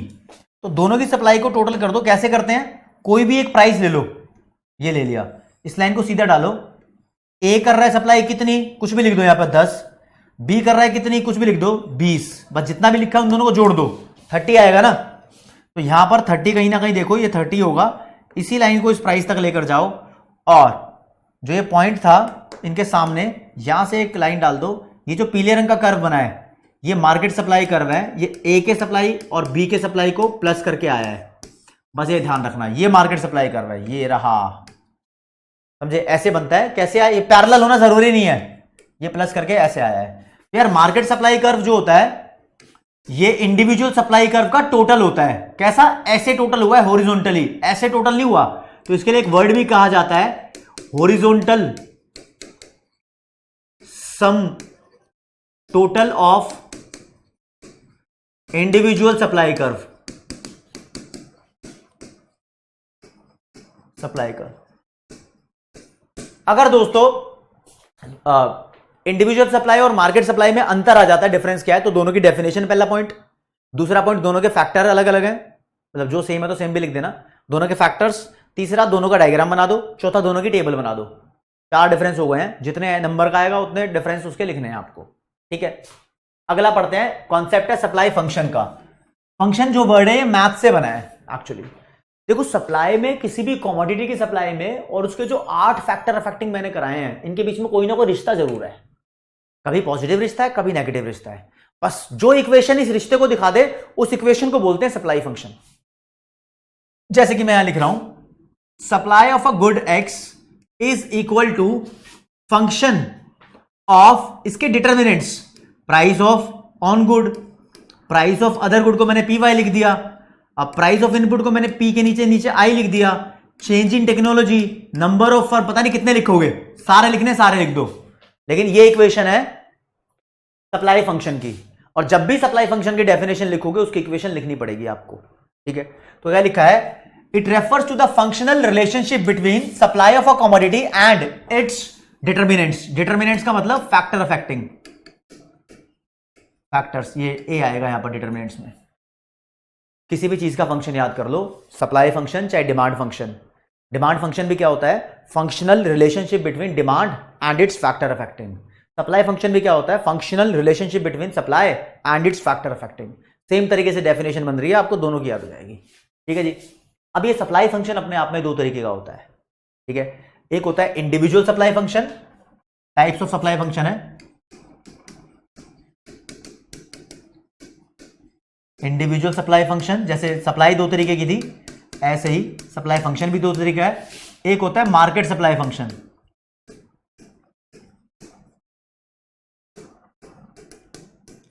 ठीक है। इनकी इक्वेशन भी अलग बनती है। Supply of good X is the function of, यहां पर सिर्फ इंडिविजुअल सप्लाई के फैक्टर्स आएंगे, ठीक है, like price of good, price of factor input, price of other good, कुछ भी करके लिख दो, पीएफ लिख दिया इस बार, पहले मैंने इसको पीआई लिखा था, इनपुट्स या फैक्टर्स कुछ भी कर दो। और मार्केट सप्लाई की जो इक्वेशन होगी मार्केट सप्लाई फंक्शन की, वो सारे ही फैक्टर्स आएंगे इसमें जो मार्केट सप्लाई को अफेक्ट करते हैं, वो सारे ऑल फैक्टर्स, क्योंकि जो इंडिविजुअल को भी कर रहे हैं वो मार्केट को भी कर रहे हैं। तो दोस्तों अगर क्वेश्चन आया what are the factor affecting supply, और क्वेश्चन आया what are the factor affecting market supply, दोनों का सेम आंसर है। अगर आया what are the factor affecting market supply function, same answer. What are the factor affecting supply function, same answer. What are the factor affecting demand curve, supply curve, same answer. लेकिन जब आए factor affecting individual supply बताओ तो अलग है। Factor affecting individual supply function, तो उससे match कर रहा है वो इंडिविजुअल सप्लाई से, ठीक है ना। इंडिविजुअल सप्लाई कर्व के फैक्टर आए हैं तो वो इसके जैसा। तो ये कॉन्सेप्ट थोड़े अलग अलग है, ठीक है जी। इंडिविजुअल सप्लाई फंक्शन की डेफिनेशन पूछ ले तो it is the functional relationship between individual supply of a commodity and it's factor affecting, और ये it is a functional relationship between market supply of a commodity and it's factor affecting. Supply definition भी आसानी से याद हो रही है। तो यार इंपॉर्टेंट चीजें हैं जो चल रही हैं। अगला सप्लाई स्केड्यूल, नेक्स्ट कॉन्सेप्ट है यार। स्केड्यूल का मतलब होता है उस्ताद टेबल, स्केड्यूल का मतलब टेबल होता है। तो ऐसी टेबल जो प्राइस और सप्लाई में रिश्ता दिखा रही है, उस टेबल को बोल देंगे सप्लाई स्केड्यूल। जैसे कि बहुत सारे टेबल बना ली यार, मान लो प्राइस बढ़ रहा है, सप्लाई बढ़ रही है, क्वांटिटी सप्लाइड 100 से मान लो 200 हो रही है, तो ये टेबल सप्लाई स्केड्यूल है, ठीक है ना। तो क्या लिखा है, it refers to the table showing relationship between price and supply of a commodity, that's it. ये टेबल भी 2 तरीके की होती है, एक इंडिविजुअल सप्लाई स्केड्यूल जो अकेले बंदे की सप्लाई और प्राइस का रिश्ता दिखाए, और एक होती है मार्केट सप्लाई स्केड्यूल। अब जो पहले बनाई थी, अब प्राइस बढ़ रहा है, ज्यादा बढ़ाना, ज्यादा बढ़ा दो, लंबी जितनी मर्जी बना लो उतनी टेबल बन जाएगी। ये 100, 200, 300, कुछ भी रट्टा मारने की जरूरत नहीं है, बस प्राइस बढ़ रहा है, सप्लाई बढ़ रही है। प्राइस कम करके दिखा देते तो सप्लाई भी कम करनी पड़ती। फिर दूसरी होती है मार्केट सप्लाई स्केड्यूल। इसमें मान लो कि मार्केट में 2 ही सेलर्स हैं, ए और बी, तो प्राइस को देखो 10, 20, 30 तक बढ़ रहा है, और इसके साथ ए की सप्लाई 100, 150, 200 बढ़ रही है, बी की सप्लाई 500, 600, 700 तक बढ़ रही है। तो मार्केट सप्लाई स्केड्यूल क्या बोलेगी, ये मैंने पहले बना रखी है ऐसी टेबल, इन दोनों की सप्लाई को टोटल कर दो, 100 और 500, 600, ये है मार्केट सप्लाई। कैसे आया, ए की सप्लाई और बी की सप्लाई का टोटल 150 और 600, 750, 200 और 700, 900। देखा, जो मर्जी वैल्यू ले दो अपनी मर्जी से, कोई दिक्कत वाली बात नहीं है। ऐसे ही सप्लाई कर्व होता है। सप्लाई कर्व भी 2 टाइप के होते हैं। तो अगला क्वेश्चन सप्लाई कर्व से रिलेटेड है। भैया सप्लाई कर्व साफ बना के दिखा रहा हूं, ये पॉजिटिवली स्लोप्ड सप्लाई कर्व है, और ये इधर प्राइस दिखाता है, इधर क्वांटिटी सप्लाइड दिखाता है। तो ऐसा कर्व जो प्राइस और सप्लाई के बीच में रिलेशनशिप दिखाता है, उस कर्व को बोलते हैं सप्लाई कर्व। तो लिखा भी है, it refers to the curve showing relationship between price and supply of a commodity. That's it. Price of the commodity and supply of the commodity के बीच में जो भी रिश्ता दिखा है वो सप्लाई कर्व है। ये सप्लाई कर्व भी 2 तरीके का होता है। एक होता है इंडिविजुअल सप्लाई कर्व, है ना, हर चीज देखो 2 ही तरीके की हो रही है, एक इंडिविजुअल और एक मार्केट। अकेले बंदे का सप्लाई कर्व बना दो, इंडिविजुअल सप्लाई कर्व बना, क्या ये व्हाइट कलर से बनाए थे, ठीक है, ये मान लो नहीं बना रहा, अभी पहले भी बना चुका हूं ना, अब बना रहा हूं, ठीक है। तेरे तेरे तेरे, ये सप्लाई कर्व अकेले बंदे का मान लो, supply of person A, supply of firm A, ये ए बंदे का सप्लाई कर्व, ये बी बंदे का सप्लाई कर्व। इन दोनों का सप्लाई कर्व टोटल कर दो, यहां से कोई भी प्राइस ले लो, नीचे वैल्यू ले लो, मान लो 10, यहां वैल्यू ली 15, तो दोनों को जोड़ के आएगा 25, यहां लिख दो 25। इसी पॉइंट को ऊपर उठाओ, यहां से मिला दो, और जो नया सप्लाई कर्व बनेगा इसी पॉइंट से, पैरेलल होना जरूरी नहीं है, ये मार्केट का सप्लाई कर्व है, ए का प्लस बी का मार्केट सप्लाई कर्व है ये वाला। तो इन दोनों को प्लस करके आया है ये, ठीक है जी। तो ये सप्लाई कर्व हो गए हैं। अगला मैं आपको बताता हूं, देखो जो सप्लाई होती है ना, वो बहुत सारे फैक्टर्स की वजह से बदल जाती है। तो अब यहां पर सप्लाई को बदलने वाले फैक्टर्स 8 फैक्टर बताए मैंने आपको, ठीक है। उन सभी फैक्टर्स को हम डिटर्मिनेंट्स भी बोलते हैं इस चैप्टर में। एक ही बात है, फैक्टर अफेक्टिंग सप्लाई या डिटर्मिनेंट ऑफ सप्लाई, ठीक है। वो सब सप्लाई को बदलते हैं, है ना। तो सप्लाई को बदलने से रिलेटेड कॉन्सेप्ट है, और फिर उसके बाद चैप्टर खत्म है, ठीक है। यहां पर बता रखा है change in quantity supplied versus change in supply. इसका कॉन्सेप्ट मैं आपको कराने वाला हूं। कॉन्सेप्ट कराने से पहले एक चीज दिखाना चाहता हूं भाई, ये 8 फैक्टर होते हैं सप्लाई को बदलने वाले, 8 फैक्टर। अगर सप्लाई इसकी वजह से बदली, सिर्फ पहले की वजह से बदली, तो उसको बोलेंगे चेंज इन क्वांटिटी सप्लाइड। अगर इनमें से किसी भी वजह से बदली, तो उसको बोलेंगे change in supply. That's it. Change in supply को ही हम शिफ्ट इन सप्लाई कर्व बोलते हैं।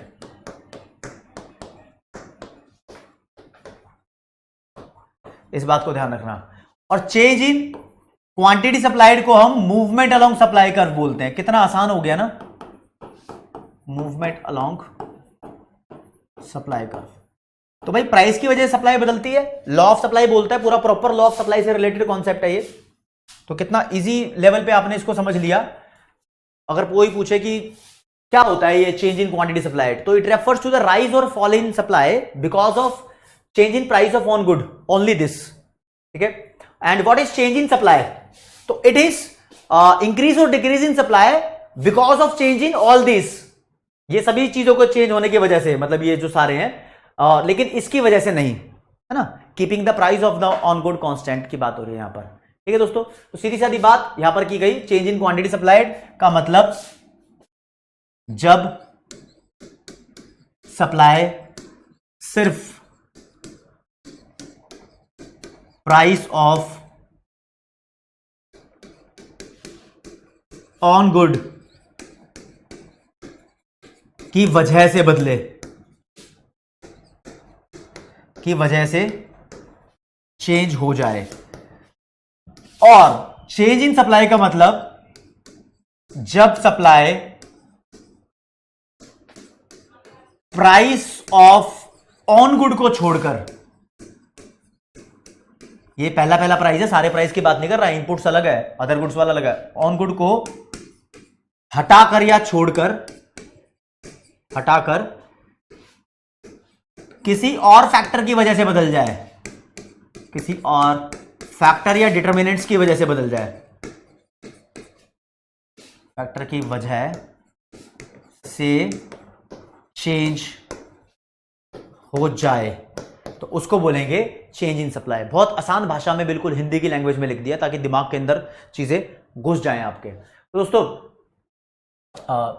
यहां पर डेफिनेशन भी लिखी है आपके पास। पेन का कलर पहले थोड़ा सा पतला कर लेता हूं और ये कर लेता हूं।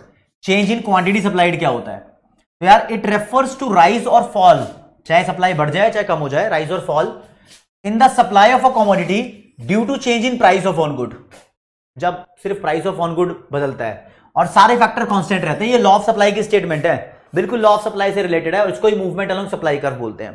ठीक है, मुद्दे की बात देखो आप, अगर मैं आपको यहां पर बताऊं कि प्राइस 10 से 20 हुआ तो सप्लाई बढ़ जाती है, कोई भी अमाउंट ले लो, 100 से 200 हो गई, ये चेंज इन क्वांटिटी सप्लाइड है लॉ ऑफ सप्लाई, बिल्कुल मैच हो रहा है। ठीक है, अगर प्राइस 10 से 5 होता तो क्वांटिटी सप्लाइड 100 से कम हो जाती, जितनी मर्जी हो जाए, मान लो 50, ये भी लॉ ऑफ सप्लाई है, लेकिन ये चेंज इन क्वांटिटी सप्लाइड भी है। ठीक है ना, बिल्कुल प्राइस कम हो रहा है, सप्लाई कम हो रही है। दोस्तों इसी बात को मैं एक डायग्राम से भी दिखा सकता हूं, जो मैंने दिखाया। मान लो ये सप्लाई कर्व है जो मैं दिखाने लग रहा हूं, ये चीज बड़ी इंपॉर्टेंट है जो समझा रहा हूं आपको मैं। ये सप्लाई कर्व है, मान लो वाई एक्सिस पे प्राइस लिखेंगे, एक्स एक्सिस पे क्वांटिटी सप्लाइड लिखेंगे। अब यहां पर मैं दिखाऊंगा प्राइस के बढ़ने की वजह से सप्लाई कैसे बढ़ी। कोई भी पॉइंट ले लो, इस पर मान लो प्राइस P1 है, सप्लाई Q1 है। अगर प्राइस P2 तक हो जाता है तो सप्लाई बढ़ जाती है और Q2 तक हो जाती है, प्राइस के बढ़ने की वजह से सप्लाई बढ़ गई। और ये वाला कॉन्सेप्ट अगर मुझे दिखाना है तो यहां पर मान लो कोई भी प्राइस है P1, सप्लाई है Q1 यानी OQ1, तो यहां प्राइस अगर कम हुआ तो सप्लाई पहले से प्राइस कम होने की वजह से कम हो गई, है ना। यहां पर एक गौर करने वाली चीज क्या है कि ऊपर वाले डायग्राम में पॉइंट यहां से यहां ऊपर की तरफ चला गया और नीचे वाले डायग्राम में पॉइंट ऊपर से नीचे चला गया। तो दोस्तों ये सप्लाई के बढ़ने को दिखा रहा है, इसको बोलते हैं हम एक्सपेंशन ऑफ सप्लाई, या फिर इसी को बोलेंगे एक्सटेंशन ऑफ सप्लाई। सप्लाई को ऐसे से बोल दिया, एक्सपेंशन का मतलब बढ़ना, फैलना, ठीक है ना। और इसके वजह से मूवमेंट हो रहा है सप्लाई कर्व के ऊपर, ऊपर की तरफ, तो इसको हम upward movement along supply curve बोलेंगे। Upward movement along supply curve, बस इस बात का ध्यान रखना। और ये जो था यहां पर सप्लाई पहले से कम हो गई ना, कम होने को यहां बोला है सिकुड़ना, ऐसे सिकुड़ने को बोलते हैं कॉन्ट्रैक्शन। सप्लाई कम हुई है प्राइस की वजह से, it is called contraction of supply, contraction of supply. या फिर इसकी वजह से पॉइंट नीचे की तरफ मूव किया है तो it is also known as downward movement, downward movement along supply curve, that's it. ठीक है, कोई पूछ ले भाई एक्सपेंशन ऑफ सप्लाई की डेफिनेशन बता दो, तो तुम बता देना it is rise in supply due to rise in price of the own good, that's it. और कॉन्ट्रैक्शन ऑफ सप्लाई की डेफिनेशन बता दो तो it is fall in supply due to fall in price of on good, other things remaining constant, दोनों के पीछे लिख देना, कोई दिक्कत नहीं है। ठीक है ना, और इनका दूसरा नाम भी आपको पता है। अगर बात करें हम चेंज इन सप्लाई की, तो यहां लिखना पड़ेगा मुझे कि मैं बात कर रहा हूं चेंज इन सप्लाई की उस्ताद।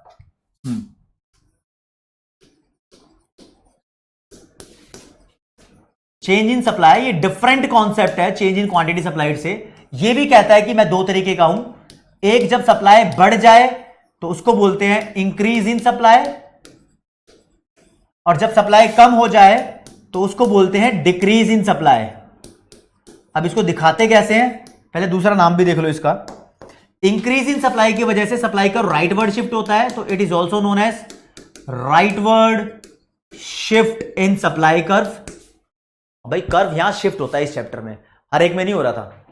और इसको बोलते हैं leftward shift in supply curve. अब ये कैसे पॉसिबल होगा, ये डायग्राम से दिखाता हूं आपको। मान लो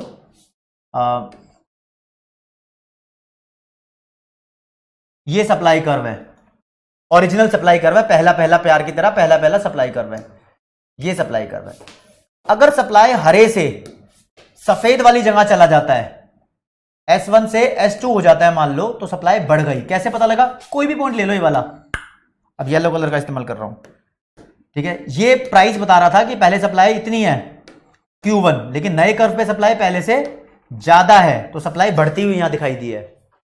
और ये दिखाना है मुझे, तो सप्लाई कर्व अगर पीछे की तरफ चला गया, S1 से S2 की तरफ चला गया, ये पीछे की तरफ एरो भी बना देना, तो सप्लाई कम हो गई। कैसे, कोई भी प्राइस ले लो, पहले वाला बता रहा था सप्लाई Q1 है, दूसरे वाला बता रहा है सप्लाई Q2 है, तो इससे पता लगा कि सप्लाई कम हो गई। तो this is leftward shift, left side चला गया, दिस इज राइटवर्ड शिफ्ट। अगर इसकी टेबल देखनी है, टेबल ही बना लो, कोई भी प्राइस कोई भी सप्लाई लिखो, ठीक है। इसकी भी टेबल बना लो, कोई भी प्राइस कोई भी सप्लाई लिखो, ठीक है। बस बदलाव मेरे हिसाब से लाते रहो, जैसे मैं बोल रहा हूं।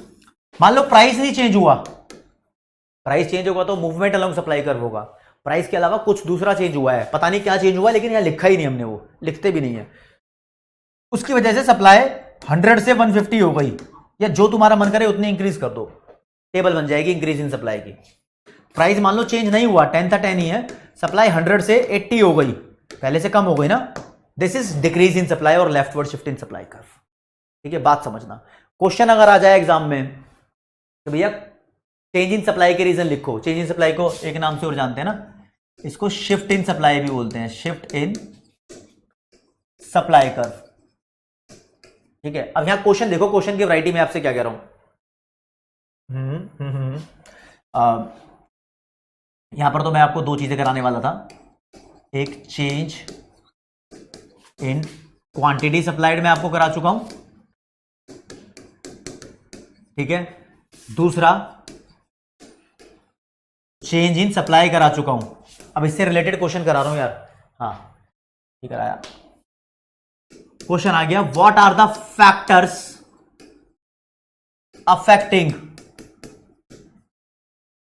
Change in supply. तो सारे स्टूडेंट सोचेंगे वही वाले फैक्टर लिखने हैं जो सर ने कराए हैं, चेंज इन सप्लाई के फैक्टर आए हैं, तो बिल्कुल लिखने तो वही हैं, लेकिन कुछ सावधानियां बरतनी है।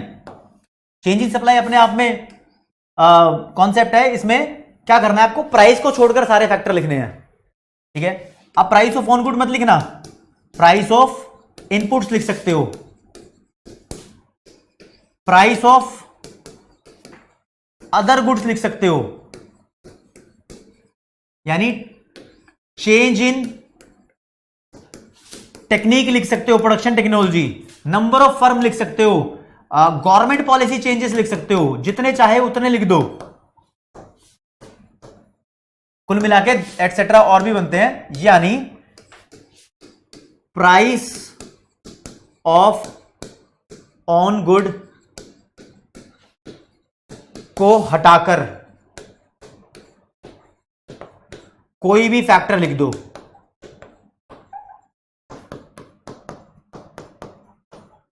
कोई भी फैक्टर लिख देना,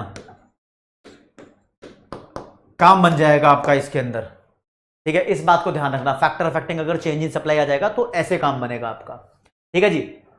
अब अगर आ गया question, what is the impact of increase in tax on supply of a commodity. Tax बढ़ गया तो सप्लाई पे क्या इंपैक्ट होगा, सीधा सीधा क्वेश्चन आया है, तो हम बोलेंगे टैक्स बढ़ेगा तो सप्लाई कम हो जाएगी, नेगेटिव रिलेशन होता है, ये बता देंगे, क्योंकि टैक्स बढ़ने से कॉस्ट ऑफ प्रोडक्शन बढ़ती है, प्रॉफिट मार्जिन कम होता है, सप्लाई कम हो जाएगी। लेकिन डायग्राम से दिखाना है, डायग्राम से कैसे दिखाएंगे, टैक्स कोई प्राइस थोड़ी है, मतलब प्राइस ऑफ ऑन गुड थोड़ी है, तो भाई टैक्स अगर बढ़ेगा तो सप्लाई कम होगी, तो मान लो सप्लाई कर्व S1 है और टैक्स के बढ़ने की वजह से ये सप्लाई कर्व लेफ्टवर्ड शिफ्ट हो जाता है S2। तो यहां पर हम येलो कलर से कोई भी पॉइंट ले लो, पहले सप्लाई Q1 थी, अब सप्लाई Q2 हो गई है, सप्लाई कर्व लेफ्टवर्ड शिफ्ट हुआ है। सप्लाई कर्व लेफ्टवर्ड शिफ्ट क्यों हुआ है उसका रीजन देना पड़ेगा ऐसे बॉक्स में लिखकर। यहां पर इसको कहते हैं presentation.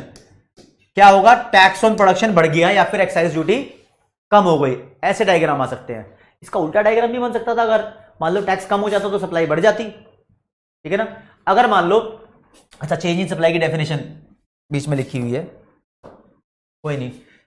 It refers to increase और decrease in the supply of a commodity due to change in the factors other than price of on good. Price of on good को छोड़कर किसी भी फैक्टर की वजह से सप्लाई बदल जाए तो उसको चेंज इन सप्लाई बोलेंगे। चलो इसको हटाओ, काम की बात करो, कर लिया था हमने तो है। अगर क्वेश्चन आया मान low cost saving technology, cost saving technology का इंपैक्ट क्या होगा सप्लाई पे, इंपैक्ट ऑन सप्लाई पे बताना है। तो भैया कॉस्ट सेविंग टेक्नोलॉजी है तो उसकी वजह से प्रॉफिट मार्जिन बढ़ेगा और सप्लाई बढ़ जाएगी, लेकिन क्वेश्चन बोल रहा है डायग्राम बना के दिखाओ। तो डायग्राम बना के दिखाना है तो सप्लाई कर्व राइटवर्ड शिफ्ट हो जाएगा क्योंकि सप्लाई बढ़ रही है ना, सप्लाई बढ़ती है तो सप्लाई कर्व S1 से S2 की तरफ शिफ्ट हो जाएगा। तो हम यह दिखाएंगे भी कि पहले सप्लाई Q1 थी, अब सप्लाई Q2 है। क्यों, सप्लाई कर्व राइटवर्ड शिफ्ट हो गया, किस वजह से हुआ है, यहां वो वजह बताओ ब्रैकेट में। वजह क्या थी, टेक्नोलॉजी बढ़िया हो गई, कॉस्ट सेविंग टेक्नोलॉजी। दोबारा लिखो भाई, लिखना पड़ेगा, प्रेजेंटेशन बोलते हैं इसको। और ये मत भूलना कि वाई एक्सिस पे प्राइस ऑफ ऑन गुड लिखते हैं और एक्स एक्सिस पे क्वांटिटी सप्लाइड लिखते हैं। इस बातों को जरूर ध्यान रखना भाई, डायग्राम बनते हैं इस मतलब चैप्टर के अंदर और ध्यान रखने पड़ते हैं डायग्राम कि क्यों बने हैं, ठीक है। हाँ, और आगे देख लो, अगर क्वेश्चन आ गया, क्वेश्चन में अगर पूछता है कि impact of following on supply curve बताओ, इंपैक्ट ऑफ फॉलोइंग। पहला, change in price of on good, और दूसरा change in price of factor inputs. दोनों का क्या इंपैक्ट होगा सप्लाई कर्व पे भाई। ऑन गुड का प्राइस चेंज होगा तो सप्लाई कर्व शिफ्ट नहीं होगा, यहां होगा मूवमेंट, ठीक है। प्राइस बढ़ेगा तो राइटवर्ड मूवमेंट, प्राइस कम होगा तो लेफ्टवर्ड मूवमेंट, क्योंकि प्राइस बढ़ने की वजह से सप्लाई बढ़ जाएगी, प्राइस कम होने की वजह से सप्लाई कम हो जाएगी। लेकिन अगर बात करें प्राइस ऑफ इनपुट्स की, तो यहां पर प्राइस ऑफ इनपुट्स और सप्लाई में नेगेटिव रिलेशन होता है, तो यहां पर सप्लाई कर्व शिफ्ट होगा, ध्यान रखना, क्योंकि ये प्राइस ऑफ ऑन गुड से अलग फैक्टर है। ऐसे क्या क्या आपको कंफ्यूज कर सकता है, ठीक है। क्वेश्चन और क्या आ सकता है, क्वेश्चन आ सकता है चेंज इन क्वांटिटी सप्लाइड और चेंज इन सप्लाई में अंतर बताओ। भैया अंतर लिख दो, पहले नंबर पे दोनों का मीनिंग लिखेंगे, दूसरे नंबर पे चेंज इन क्वांटिटी सप्लाई, ये रिलेटेड है लॉ ऑफ सप्लाई से पूरा पूरा, related with law of supply, ठीक है। इसका सिर्फ एक ही फैक्टर है जो कि है price of on good, one factor है जिसको बोलते हैं प्राइस ऑफ ऑन गुड, इसकी वजह से बदलता है। इसके अदर फैक्टर्स भी हैं, मतलब प्राइस को छोड़कर बहुत सारे फैक्टर्स हैं जो भी बचे हुए हैं। फिर चौथे नंबर पे टेबल या डायग्राम कुछ भी बना दो, जो मन कर रहा है, एक चीज बना दो, 4 डिफरेंस काउंट हो जाएंगे इनके, इसका अलग से बनेगा, इसका अलग से बनेगा, पूरा पूरा बनाने की जरूरत नहीं है, ठीक है। और अब बात रही दोस्तों मीनिंग ऑफ क्वांटिटी सप्लाइड की, बात कर रहा था मैं इधर लिख रहा हूं प्राइस 10 20 30, इधर लिखता हूं हमेशा क्वांटिटी सप्लाइड 100 200 300। दिमाग लगाने की यहां जरूरत क्या है, देखो किसी एक प्राइस पर जो सप्लाई है इसको सप्लाई ऑफ अ कमोडिटी बोलते हैं। 10 रुपए पे 100 यूनिट बेचना चाहता है बंदा, ये 20 रुपए प्राइस हो जाएगा तो 200 यूनिट बेचना चाहता है, 30 रुपए प्राइस हो जाएगा तो 300 यूनिट बेचना चाहता है ना। ये सप्लाई है सारी, क्वांटिटी सप्लाइड नहीं है। अगर मैं बोलूं अलग अलग प्राइस पर अलग अलग क्वांटिटी की संभावना है बेचने की, तो इन सब क्वांटिटीज को क्वांटिटी सप्लाइड बोलेंगे। अगर एक सेलर एक पर्टिकुलर प्राइस पर कोई क्वांटिटी बेचना चाहता है तो उसको सिर्फ सप्लाई बोलेंगे, लेकिन अगर एक सेलर आइडिया लगाकर बैठा है कि अलग अलग प्राइस पर मैं अलग अलग क्वांटिटी बेचूंगा तो उसको क्वांटिटी सप्लाइड बोलेंगे। तो यार डेफिनेशन इसकी क्या बनती है? It is the quantity of a commodity या good that a seller is willing to sell, that a seller is willing to sell at different prices, है ना, within a given period of time, within a given period of time। हम कोई भी table या diagram बनाते हैं, हम सिर्फ सप्लाई नहीं लिखते, वहां पर क्वांटिटी सप्लाइड लिखते हैं, क्योंकि अलग अलग प्राइस हम ऊपर नीचे बदलते रहते हैं ना, इस वजह से ज्यादा कोई सिग्निफिकेंस नहीं है। सप्लाई और क्वांटिटी सप्लाइड का अंतर समझोगे तो कुछ बड़े ही बवाल बन जाओगे। सिर्फ डेफिनेशन का नाम मात्र सिर्फ इसी लेटर का मतलब है और कोई बड़ी कहानी नहीं है इसके पीछे।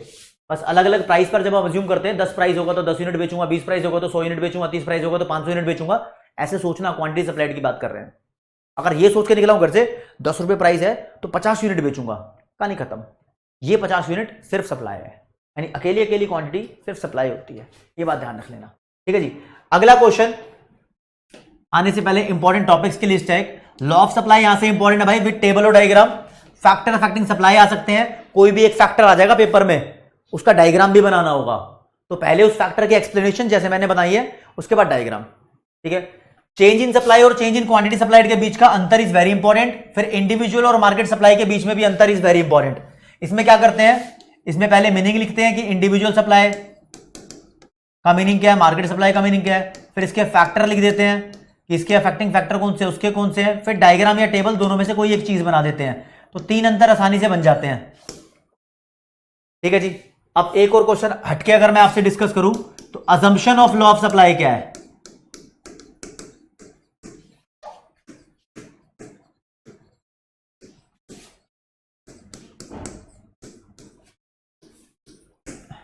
Assumption of law of supply क्या है? प्राइस ऑफ ऑन गुड को छोड़कर जितने भी फैक्टर्स हैं हमने उनको कांस्टेंट मान लिया है। लिखूंगा नहीं, यहां पर आपको लिखनी है, यानी price of inputs remains constant, price of other goods remains constant, technology will not change, government policy will remain constant, climate will remain constant, number of firms will remain constant. जितनी लिखनी है उतनी अजम्पशन लिख दो, ये भी important है। एक बार एग्जाम में मैंने क्वेश्चन देखा, मतलब लिखा था state the law of supply full stop also explain the meaning of if other factors are held constant। तो हमने लॉ ऑफ सप्लाई स्टेट कर दिया, फिर लिखेंगे the meaning of other factors are held constant का मतलब इट मींस ये सब नाम these factors will not change, only price will change as far as supply is concern. ये लाइन लिखनी थी यहां पर। ठीक है जी। तो लॉ ऑफ सप्लाई भी हो गया। अगर आप रीजन पूछ लो कि मेन रीजन क्या है लॉ ऑफ सप्लाई का, reason of law of supply, या फिर कॉज क्या है, what is the main cause, तो लॉ ऑफ वेरिएबल प्रोपोर्शन से निकलता है, law of diminishing marginal productivity, इसको ध्यान रखो। ठीक है। एक अलग से चीज भी बता देता हूं यहां पर, वैसे वो लॉ ऑफ सप्लाई वाले चैप्टर में आती है। सप्लाई कर्व का स्लोप यहां लिख देता हूं, स्लोप ऑफ सप्लाई कर्व। एक एक चीज छान छान कर बता रहा हूं छोटी छोटी। ये होता है पॉजिटिव स्लोप होता है, पॉजिटिवली स्लोप बोल दो या अपवर्ड स्लोपिंग बोल दो, कुछ भी बोल दो, लेकिन स्लोप का अगर फॉर्मूला पूछे कि स्लोप का फॉर्मूला क्या होता है तो उस्ताद बता देना, it is change in price upon change in quantity.